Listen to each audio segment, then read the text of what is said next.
Okay. All right. Hey, everyone. So really excited by how many people attended VCon or were interested in that. I was personally very excited to learn about all of the Web3 stuff that was already happening in Minneapolis. And that's kind of what we're going to be talking about today.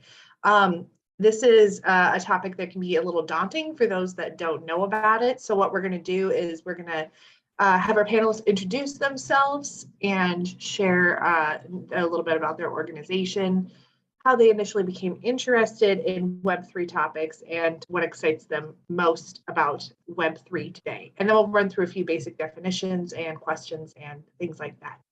So why don't we get started? Brian, go ahead and introduce yourself and share a little bit about your experience with all things Web3.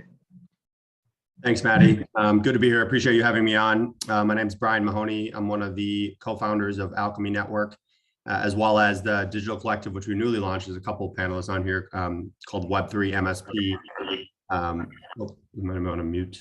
Yeah. So there's some feedback on Kathy.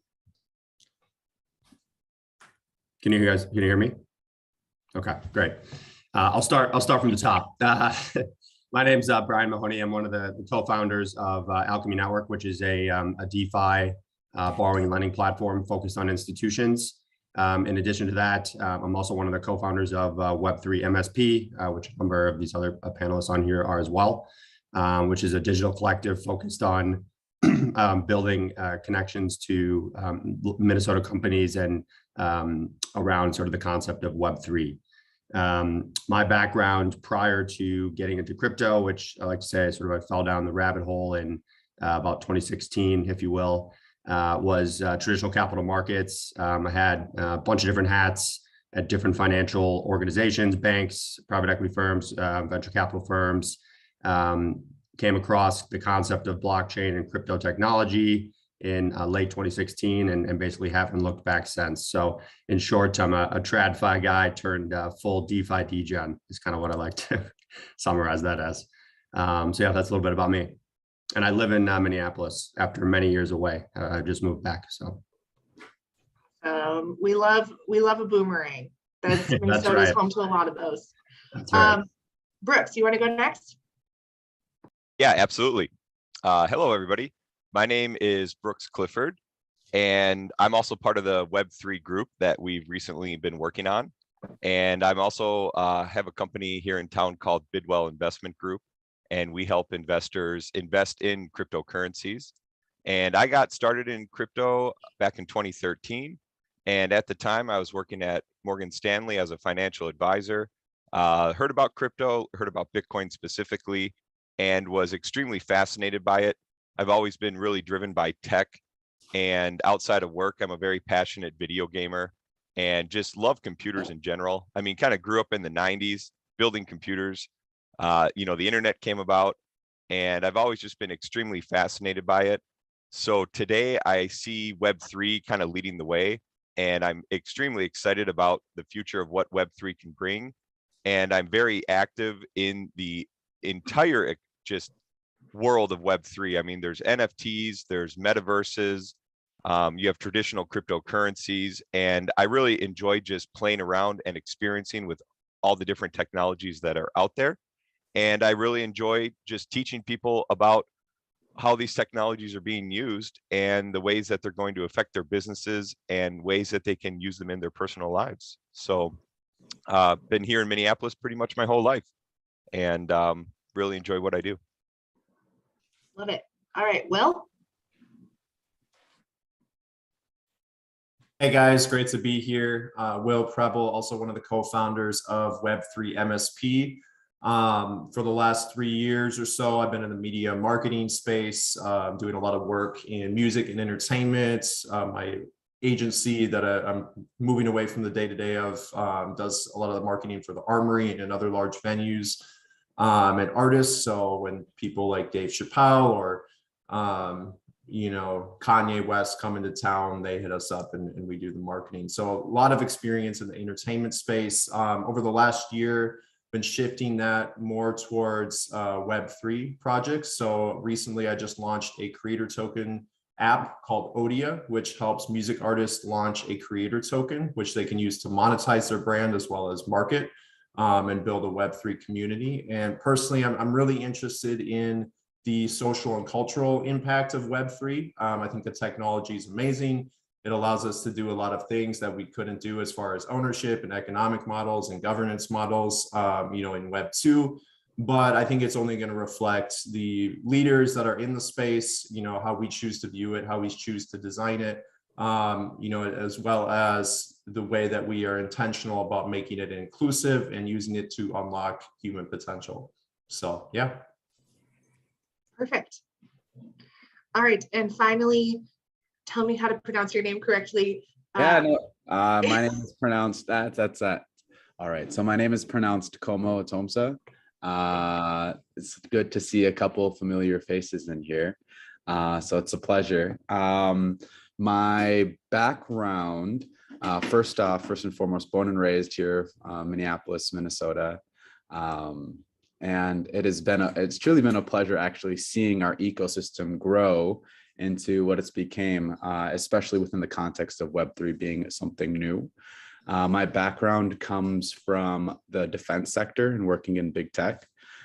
Built out a couple essentially AI vision, AI classifiers for the UK Home Office, as well as a couple other international agencies, and worked primarily on the front end as well as how it could help big tech and law enforcement.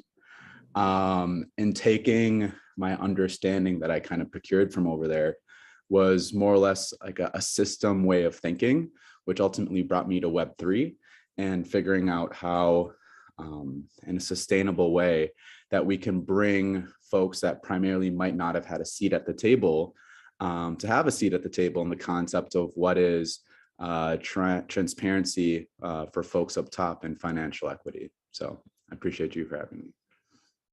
Great. Well, since you're already speaking, let's jump into some basic definitions. Como, could you tell us exactly, lay out the basics of what exactly is Web3 and what does it contain? Yeah. So I think from my experience, like the best way to view Web3, it's essentially the internet that does not require the internet. More so, it doesn't require the individual to hand over their personal information to companies like Facebook, Google, etc., in order to use and operate on their devices. Therefore, what it's actually being powered by is blockchain technology, and essentially using another lip service word, blockchain technology. What blockchain technology insinuates is the ability to have a permissionless, essentially, means of communication that not one centralized individual owns where this information is being stored. More or less, it's up to and for the community to not only see, keep track in a transparent means, but to understand where and how their data is being used.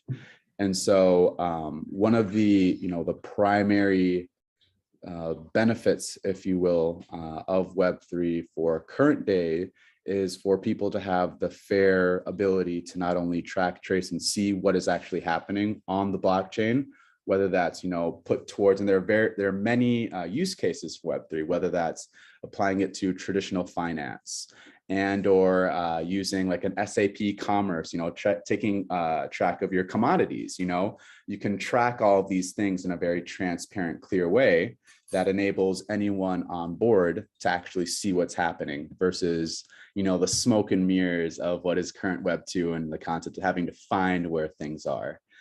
So that's the newest iteration on Web 2, for lack of better words. Okay, got it. Yeah, the internet without the internet. I like that. That's good. Brian, could you do us a favor and explain for people that might not be familiar, what exactly is, just very surface level, what is blockchain? Blockchain at its core is just a ledger. It's a way to track things across, large groups of people. Excuse me. So, and there's multiple degrees of decentralization and centralization in blockchain-based technologies and the applications that are built on top. The most sort of famous blockchain, if you will, is the one that powers Bitcoin. And just to sort of give you an idea of, some folks on here might be aware of kind of where Bitcoin came about, but just to touch on that for a minute, because I think it's crucially important to understand sort of the history of it, in which it came out of the 2008 financial crisis, several years ago. And what Bitcoin really unlocked was sort of this way to, transfer value without a central authority telling you sort of what to do in the middle, right? And blockchain is the way that you sort of have this immutable truth across a universe of people, where code is almost law in essence. And shortly after, a few years later, after Bitcoin came about, was Ethereum, and that sort of unlocked this general purpose blockchain, if you will, where now folks are building on top of the Ethereum blockchain and at what they call it the decentralized app layer or the app layer. And there's this has unlocked a whole universe of other applications or Web3 applications, metaverse applications, NFTs, that sort of thing, which I'll let some of the other panelists touch on that. Great. So Brooks, if I can call on you, let's talk a little bit about NFTs. VCon was in town last week, and so it was a huge topic of conversation. What are NFTs and why do they have value? Yeah, so NFTs are another form of cryptocurrencies, and the NFT stands for non-fungible token. So the idea of non-fungible is basically a way to say that there's uniqueness to it. And I often compare non-fungible tokens to things like art or other collectibles. On the other side, when we've had things like Bitcoin and Ethereum, which would be considered fungible tokens, if you use Bitcoin or Ethereum to pay for something, people don't really care. It almost works like dollar bills, where if you go to the store and you pay for lunch and you give them a $20 bill, there's really no difference between one $20 bill you pull out of your wallet versus another $20 bill. So in that sense, cash and tokens like Bitcoin and Ethereum are fungible, meaning that there's really not uniqueness to them. So non-fungible tokens is when we start to capture different types of assets where there's uniqueness to it. And some examples of that in its early stages would be various forms of art.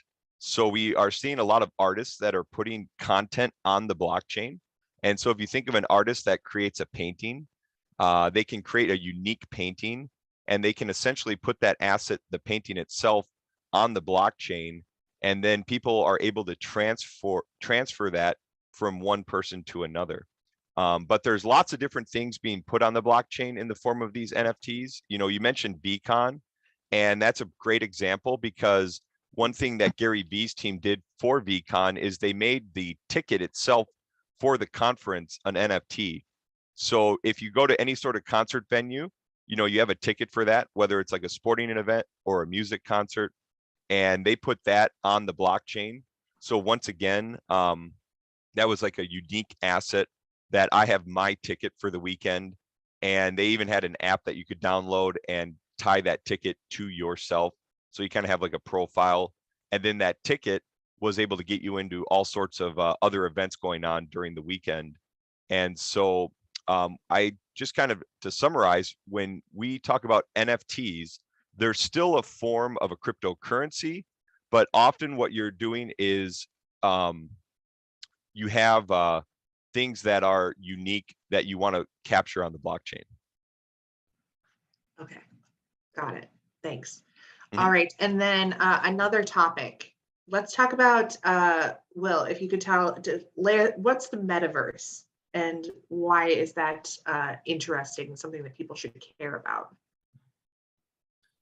Yeah, it's interesting. I'm on the board of a nonprofit called Smart North with a guy by the name of Tom Fisher, who's the head of the Minnesota Design Center at the U of M, and I recently interviewed him, and he just wrote a book on the metaverse and metaverse governance. And really, what he defines the metaverse as is almost the point where our digital lives start to supersede, either equal or supersede the importance of our physical lives, right? And so I think when people think of metaverse, oftentimes they think of like VR, AR, But I think in my mind, you know, there's different ways to define it. Different people have different opinions, but I really think it's the point where, you know, our digital lives and the time that we're spending, the resources that we're spending on digital worlds, you know, is superseding the time and resources that we're spending in our physical reality, right?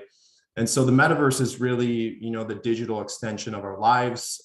If you think about a metaverse as like a digital space, you know, there are digital spaces that are being created with decentralized components to them, such as the Sandbox is a big one. Decentraland is another one. So these are spaces that are being called metaverses, where you can actually go spend time, play games, interact with people, buy plots of land on a blockchain and have digital ownership. But you know, really, I think the metaverse is just kind of this shift in the way that we're perceiving the digital world, right? And how we're investing in it, and now with blockchain, how we're owning it. And so I think it's really important, you know, as we go into the metaverse. I don't think we're really in the metaverse yet. I think in 5 to 10 years, I mean, you're going to see things like AR overlays with contacts and glasses, and maybe even, you know, without any optics. You're going to see, you know, a lot more integrative technology that's kind of seeping into every area of our lives.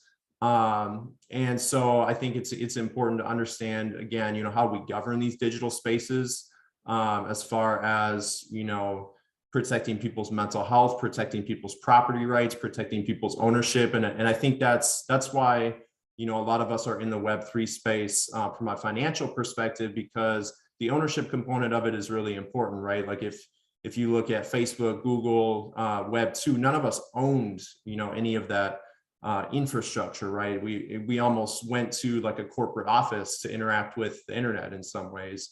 And if we're going to be spending our, you know, a good percentage of our lives and, you know, work and play in a digital space, in the metaverse, let's call it, you know, I think we really need to make sure that there's an understanding of, you know, how we're owning our own time, how we're owning our own data, how we're owning our own digital property in these spaces, and then how these spaces are governed, right? And how these metaverses or these digital spaces interact with each other.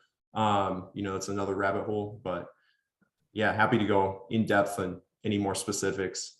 Sure. Yeah, I think that's a good surface level. We're just talking about the basics right now, but let's switch gears and dive into some more in-depth questions. So what are blockchain and crypto technology being used for today, and how can Minnesota-based companies, organizations, and entrepreneurs tap into this, you know, fast-growing technology? Anyone feel free to jump in whenever you when you'd like to speak. I'd be happy to jump in. Yeah. I think for Web3, that really encompasses the conversation of NFTs and metaverses. Probably the earliest stage of what I've seen it being used for started with art and music. So again, the ability for artists to take their digital work and actually have ownership of it and be able to buy and sell and trade digital art in a secure manner is probably one of the first case studies of kind of this technology of NFTs. The other thing that I've been seeing an interest in my own, which is video gaming, is another sector that is going to be really impacted by Web3, because when people play video games, you have all sorts of these digital assets that basically stay within the video game world. And Web3 is allowing people to actually have ownership of those assets and once again buy and sell and trade and basically take ownership of them. So I really see the video game market being impacted by this. Artists with branding, whether you're creating art, music, I think that that's going to be a really high impact sector as well. And then there's just general utilities that we're starting to see. You know, I already mentioned the example of how the VCon conference was using Web3 technology for the actual ticket of the event. And I think we're going to start to see more and more uses of that in terms of event driven, having, again, just kind of the ability to use NFTs as a means to track events, get like access to various things. I'll let the other guys jump in and add to it. All right, Como, why don't you go ahead and go next?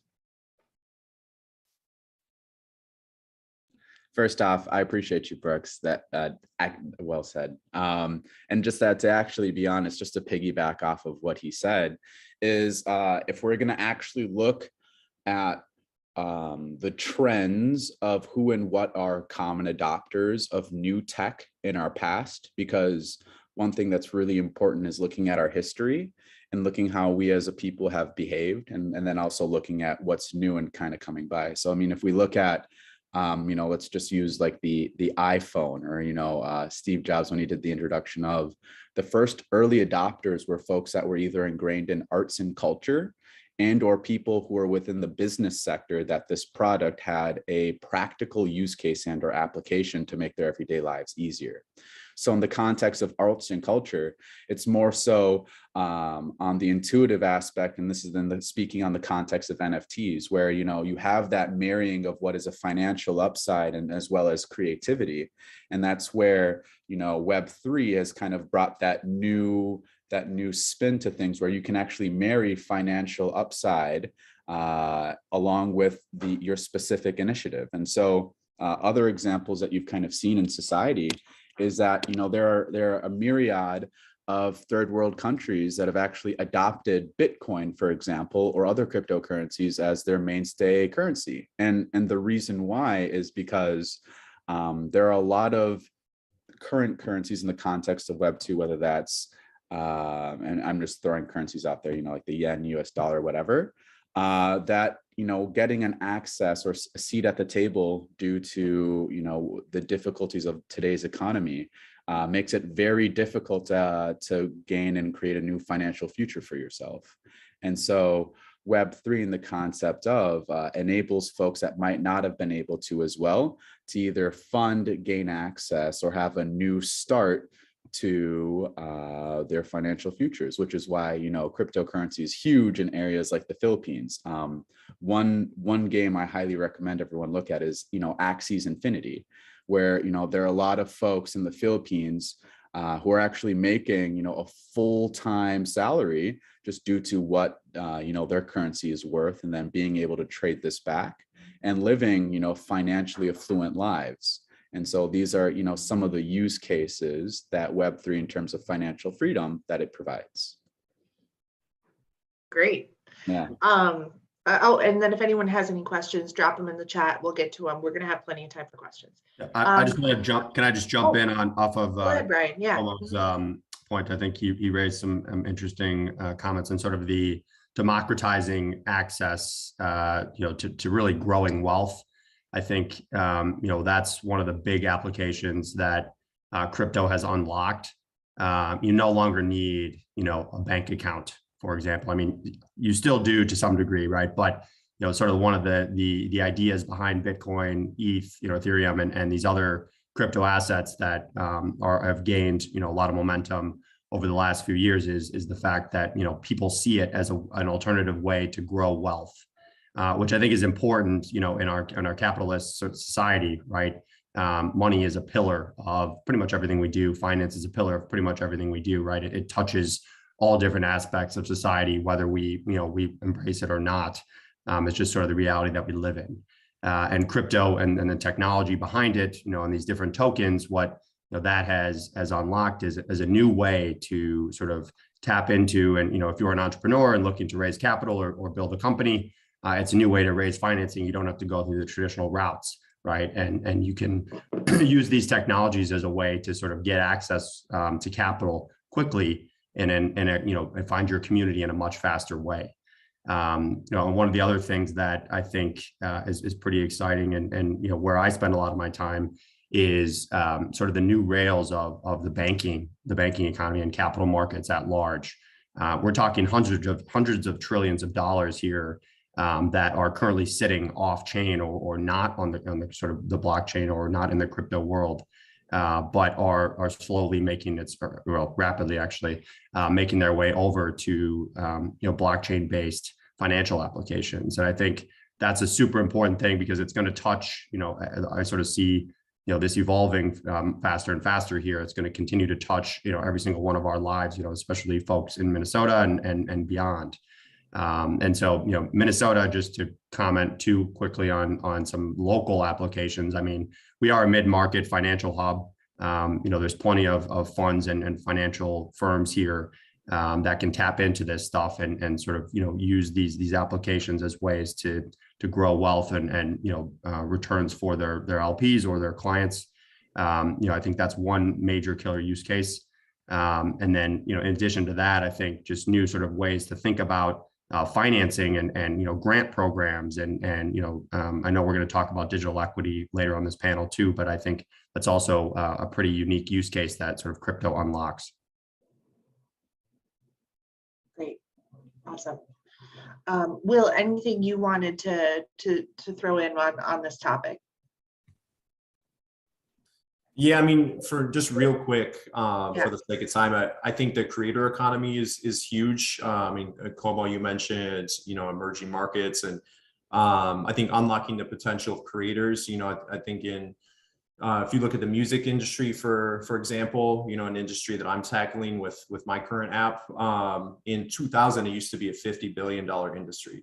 In 2021, it was about a $21 billion market cap, and there's some, additional revenue streams and stuff around that. But that's crazy to think, that the fact that an industry like music, which has such a huge social and cultural impact, is actually shrinking in value as far as the money that's being paid out to creators.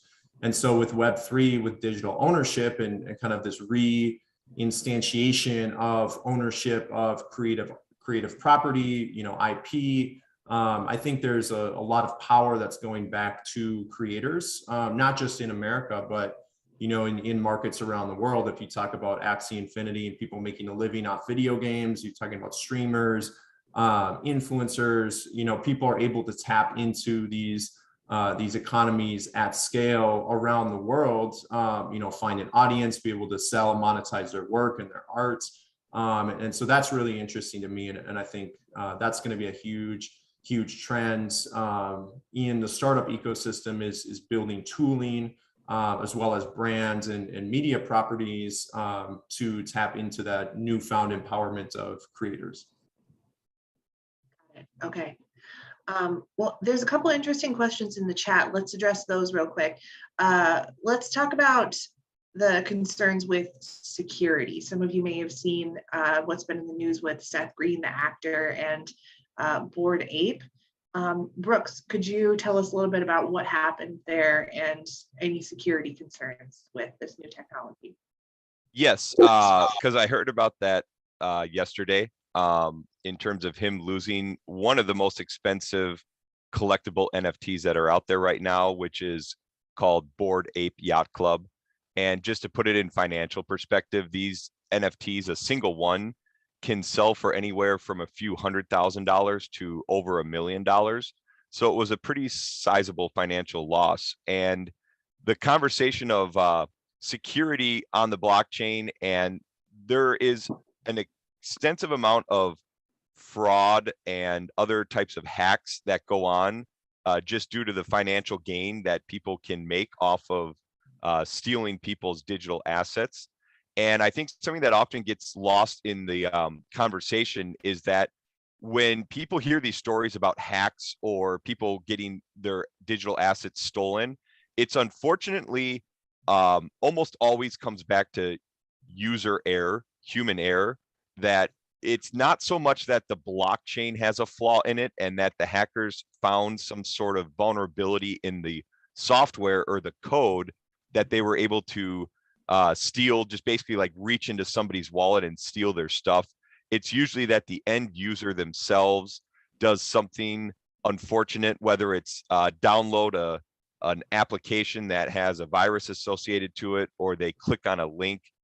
There's a lot of phishing attacks that happen in the crypto space where hackers will essentially send emails out. What will happen is they will often they'll get access to a platform's user base data, so like names and emails, and then they'll send a phishing email to the users that is disguised as the company or the platform that the users are interacting with. And the unknowing users will click through the phishing email. And the unfortunate result of that is the loss of their assets. And as the cryptocurrency ecosystem as a whole continues to grow, and every single year there's more and more value inside this world of cryptocurrencies, there's just going to be more and more attacks and people that really put a full-time dedication towards trying to steal people's digital assets. And so I really emphasize to people the importance of, when you get into the world of Web3 and you start to do things like buy NFTs, or you're playing these games where you can actually collect real value in the assets within the games, it's extremely important to learn how to properly secure your digital assets, because things can become extremely valuable over time. And again, a lot of times when you hear these stories about people getting hacked or losing value, it almost always goes back to user error, unfortunately. And so I just want to emphasize the fact that a lot of times in these stories, the software itself, the blockchain, and the code that was written to power these vehicles is often very sound and secure. But that doesn't mean that there still can't be problems. And again, it almost always goes back to human error. So not sure if the other guys want to jump in and add to that. I'll just piggyback off that quickly. I totally agree with what you're getting at, Brooks, or in terms of the exploitation and hacks that you usually see in the headlines. Usually it's via some centralized, either individual or intermediary company that the hack comes through when funds are taken. It's usually not like Bitcoin itself is not hacked. Ethereum itself is not hacked, and typically the many different tokens out there, they're not actually hacked in the software code. It's exploiting through a third party directly, and that's where you got to be really careful if you're trusting a third party, and that's where sort of the concept of trust is super important in the crypto world. And you hear about that a lot if you're reading different articles and things about blockchain, right? Is all about trust. And so a lot of people prefer to trust the code directly, but if you insert sort of a human or a third party company in the middle, just be careful at what you do there, and make sure you do your research. And I will just say on a positive note, everything that is being said is incredibly important and pertinent, right? But this isn't anything new, right? Even in today's like modern financial institutions, right? We still have our scammers. We still have people phishing for our bank account information, the common context, right? So the one important thing isn't to like necessarily view these things as scary and or deterrence from coming into what is the new Web3 universe. It's more so whenever there is a new financial means that becomes created, once the dollar was created, and these institutions, there are a lot of people trying to capitalize on. In the same context, it's here as well. It's more so being and doing your due diligence, just because this is something that is new, and being aware of that. So. Yeah, and one real quick point. I mean, we don't even talk about the fact that as a new entrepreneur, when I was just starting my company, the first wires that I was getting for over $10,000, I was using PayPal, and PayPal decided to hold my money for like 30 days, right? I had no control over that. This stuff happens to entrepreneurs all the time as far as access to capital. And so it's much easier to do that if I'm being paid in Ethereum, because I know for a fact that if I have the right address and someone sends it to me, I'm going to get it in 10 minutes.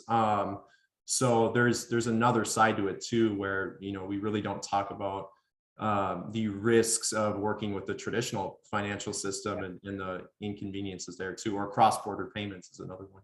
So I'm actually really quickly just going to piggyback off of what Will said.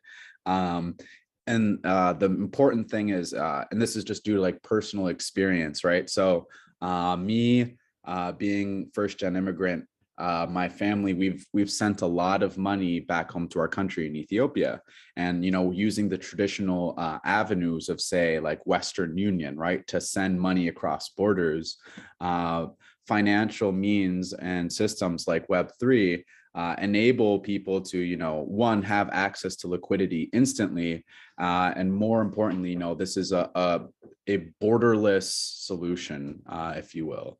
And so there isn't the hiccups and the caveats that come with, say, whether that's Western Union holding your money, you have to stay figuring out how you're going to get these transferred, or say it's in a remote region, right? As long as they have internet access and a phone, they can get that instantly. So a lot of truly positive upsides that the traditional markets haven't offered to folks internationally, much less the United States alone. Great. So we've talked about, how what's happening now with crypto, with blockchain, NFTs. Let's look toward the future. Given the impact that the internet has had on shaping our lives the last 30 years, how do we foresee crypto's impact evolving to change our lives in the next 30 years? In short, crypto is eating everything. And what I mean by that's not necessarily a quote by me. There's a famous venture capitalist, a guy by the name of Mark Andreessen, who said software is eating the world. And at the end of the day, crypto is effectively just a software application, right? It's digital money or digital value. And this is, with the sort of increasing underlying trends of, the digitization of everything, remote work. I think COVID was also sort of this great accelerator of a lot of these trends that were already underway. And now we find ourselves living in this hybrid work environment. I would actually say we're kind of living in a metaverse, maybe like V.01 sort of thing on a spectrum. It's not quite Ready Player One metaverse yet, but in the sense of we spend most of our time online as it is. I mean, I certainly do. Run my company mostly through like Zoom calls and Slack, right? And so it only makes sense that our money is digital too, just as our lives are increasingly digital and our friends are increasingly digital. And so I see crypto as sort of this just proliferating force of value capture that is going to continue to touch all aspects of society. And so, that's one of the reasons also why I wanted to get into the space early, because I wanted to have sort of an ability to help shape that for the better good of society at large. Awesome. All right. Who else? Future of crypto. What do you got? Yeah, it's a good point, Como. I'll jump in for a second. I think the space that makes me the most excited to see how this plays out in the future is the metaverse. And Brian's already mentioned the movie once or twice, which is Ready Player One. And when I talk to somebody that's new about the metaverse, I often refer to them to go watch that movie. And I always give the caveat that, like, I don't think it was the best movie ever made. I mean, it's not the best acting ever. So in terms of watching the movie itself, it's really about just embracing the concept of what a metaverse can be, because I think they really capture the full picture of what the future of a metaverse can bring. And I think metaverses are really going to open up just an entirely new world on how we engage with one another and what we can do. And to me, it's just absolutely exciting stuff. And we're just at the very tip of the iceberg.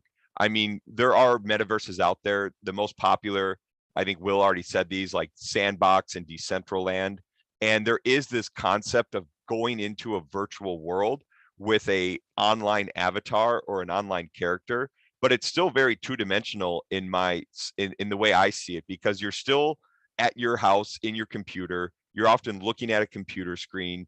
You're using a keyboard and a mouse, and it almost feels more like playing a video game than it is actually entering into a new world. And I think over the next 10 years, the technology is going to start to allow us to have more of a real life experience in the metaverse, but we're still a ways away from that because the technology is just not there. The computing power is not there.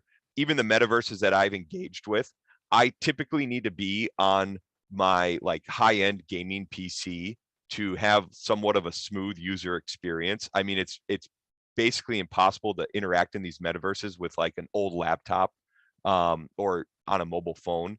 And as technology progresses over the next 5, 10, 15 years, it's just going to be more and more easy for everybody to have access to going into these metaverses. And I think the experience is going to be something that someone like me can't even explain until you're actually there. So I'm super excited about the future that will bring. Great. We should have hosted this in the metaverse, and for that I apologize. Next year we'll regroup. The technology will be more advanced. We'll do this in the metaverse. All right. Ram 5 has a space we could use. They do. Oh, cool. Good idea. All right. Anyone else want to contribute with the future blockchain, crypto? Where do you see this all going? I will say, I'll make something quick, literally just because this is, I didn't actually speak on it at all, but what I do at Webland, but it's very much so, it is an influence on my viewpoints on the future of Web3. Ultimately, right, what we've kind of seen with the deterioration of our economy and what is our social capital within amongst our peers and our neighbors, there's been a lot of social dissonance and polarization in terms of like how people view ideologies or just their own personal viewpoints in general.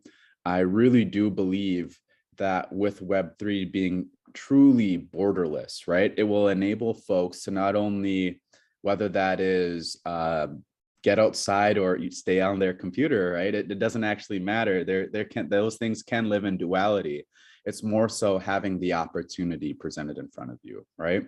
And so I believe that Web3 truly is going to open a lot of doors, as well as give folks who might not have had a seat at the table prior, whether this is in the context of making new human connections, creating a new financial future for themselves, or at least a stepping stone to create a brand, and in all the different avenues that may apply.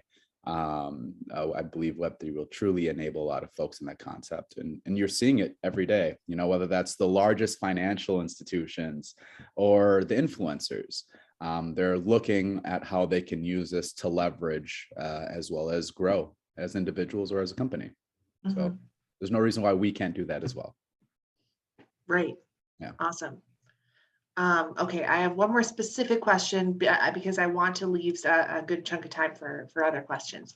I think a good note to end this on, we've talked about this a bit today. There is so much potential with this technology. So how can we use some of the topics that we've covered today to bring equitable and sustainable practices and living to everyday people in order to improve our local economies and close the income gap? Big question. Yeah, I mean, one thing that we're doing is really, and I think all of us at Web3 MSP are very aligned on this and working on it in various aspects, is making sure that we don't forget about digital equity. So making sure that the technology as well as the opportunities surrounding this new technology are made accessible to, again, the people that historically wouldn't have had access to them. If you look at Web 2, it was Silicon Valley went viral, right? A small group of people really reshaped the world. And not that it was impossible to break into that group, but the information wasn't completely accessible. And Web 1, if you look at Bill Gates, he was one of the only kids at the time, and whenever it was, the decade that he grew up, that had access to computers on a regular basis. And so as each iteration has happened, we're seeing more and more decentralization of the access to the tools and the information, as well as the human capital, the networks, the funding to actually be a part of building this next phase of the internet. And so, for example, myself and one of my business partners, Tayo,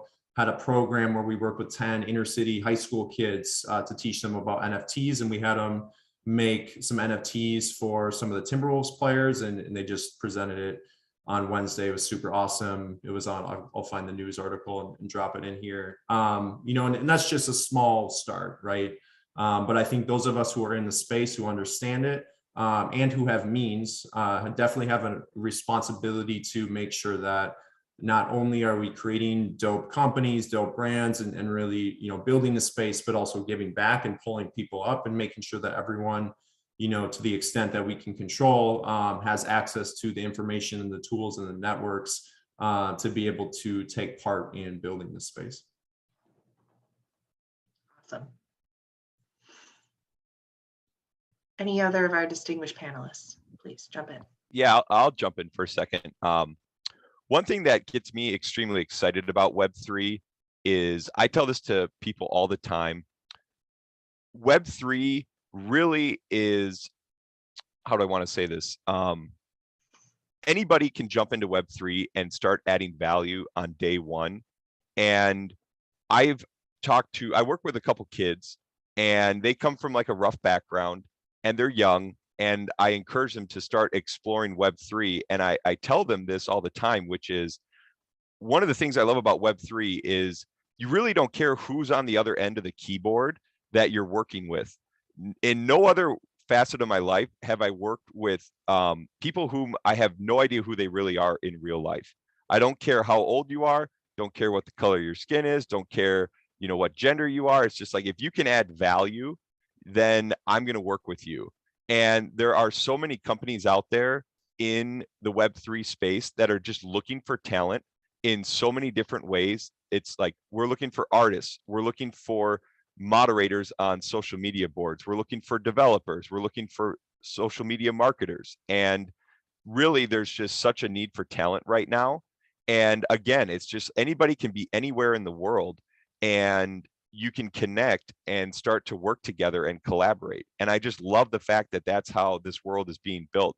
Even just specifically, I have a project I'm working on, and I met somebody in Brazil, and I'm working with somebody in Brazil on some artwork together.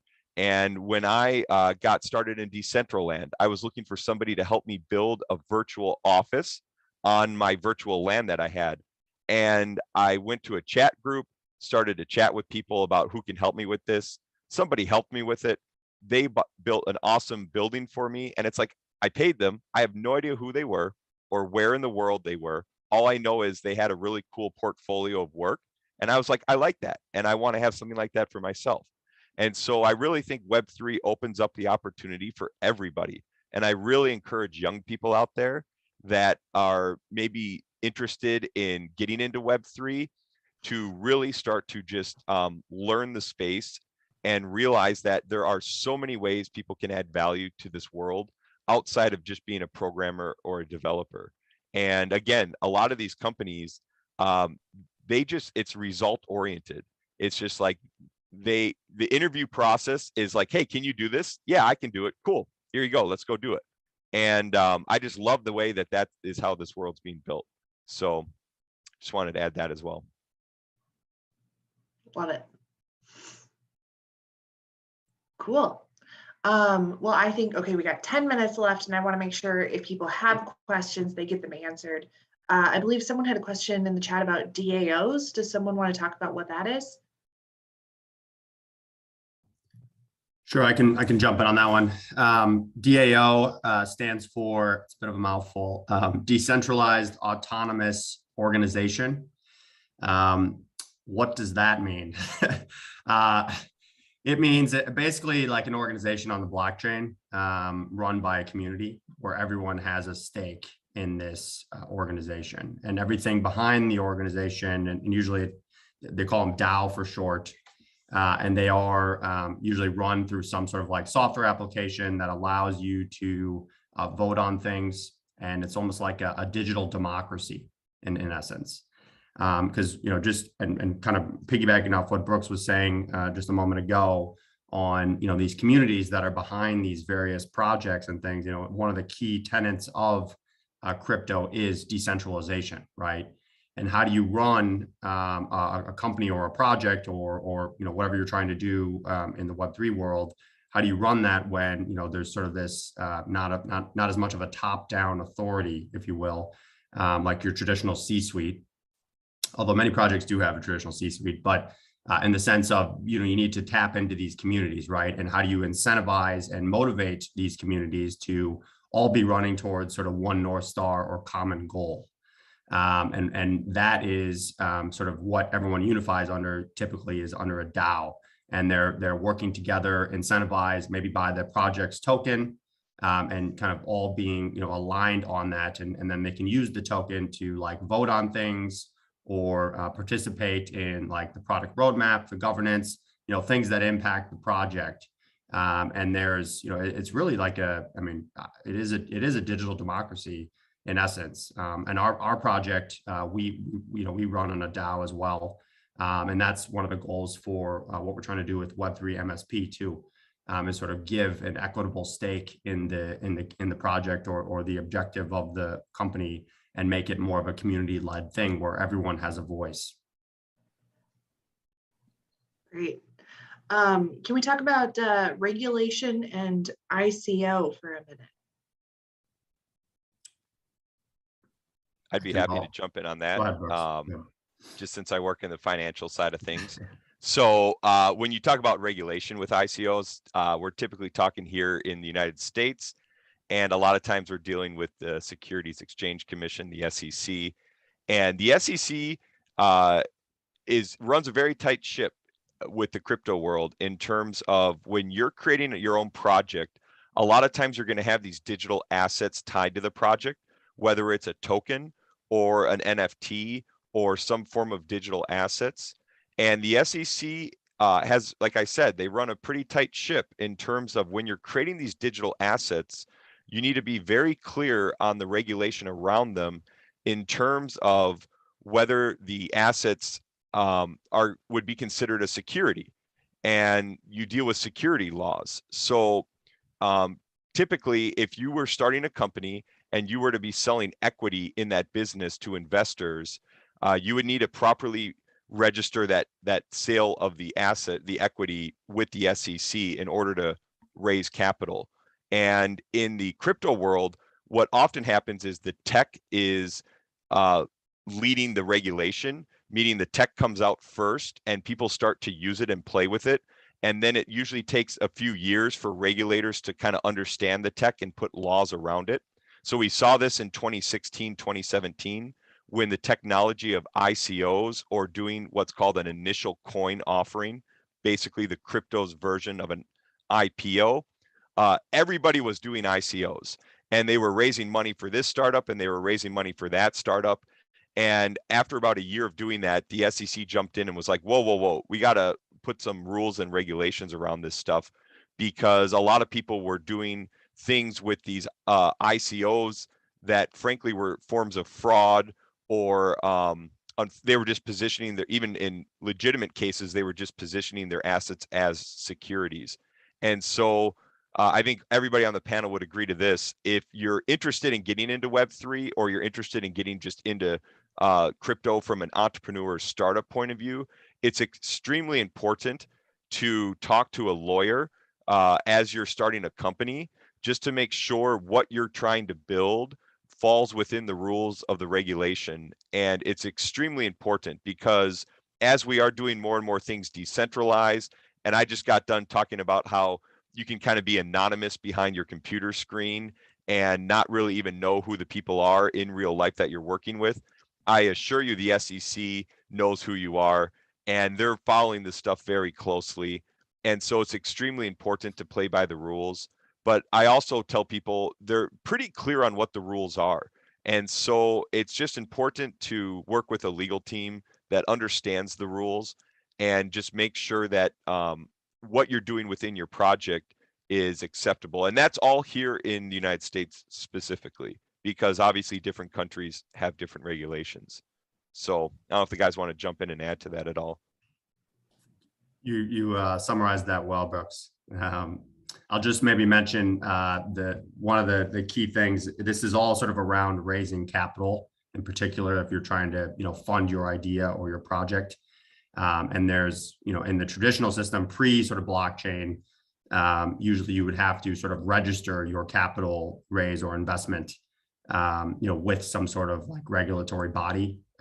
Many times it's the SEC or the Securities and Exchange Commission. Sometimes it might be the CFTC, which is the Commodities Futures Trade Commission.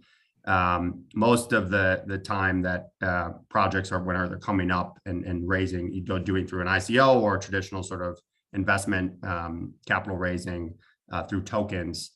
You just want to be super careful that you're not what we call there's this test called the Howey test.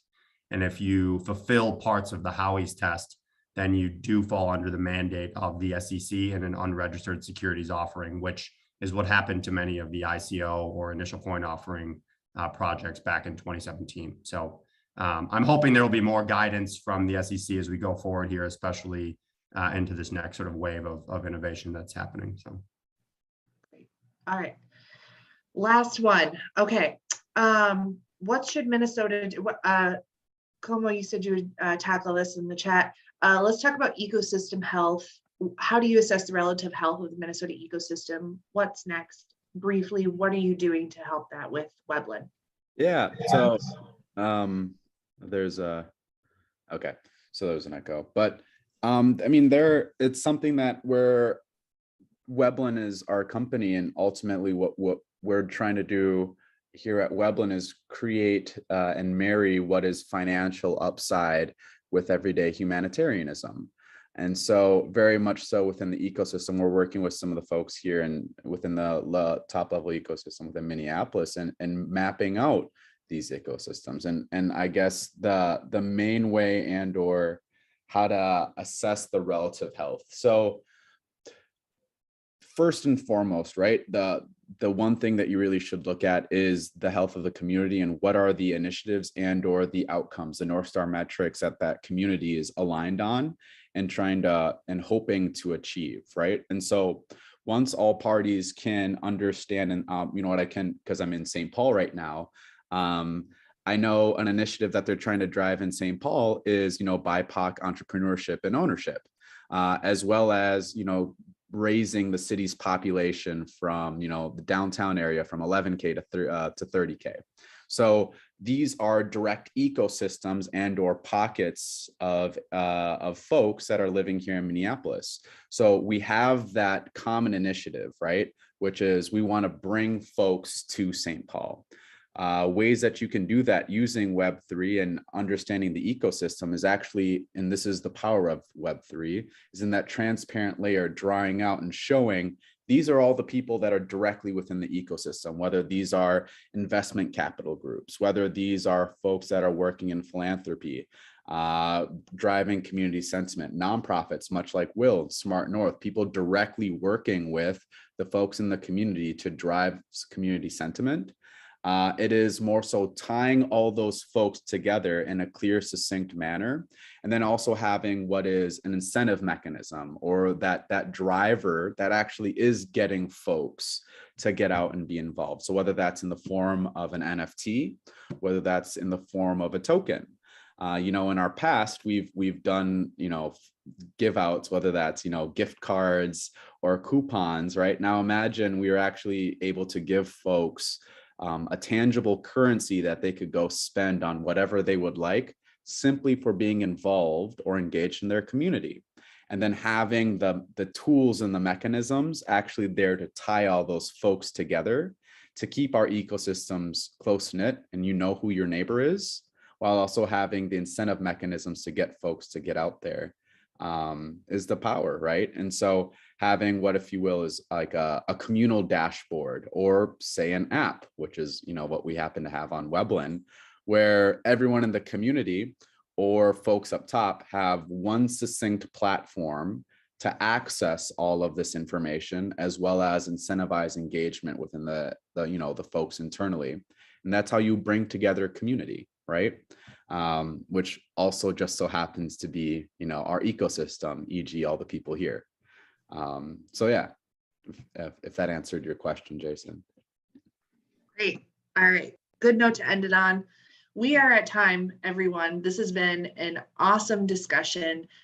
Thank you to all of our panelists for lending your time and breaking down what can be a complicated topic in a very easily accessible manner.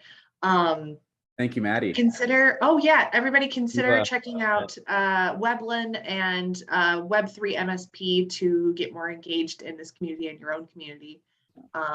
Thank you very much for joining us today. Enjoy the rest of your day and have a good Memorial weekend.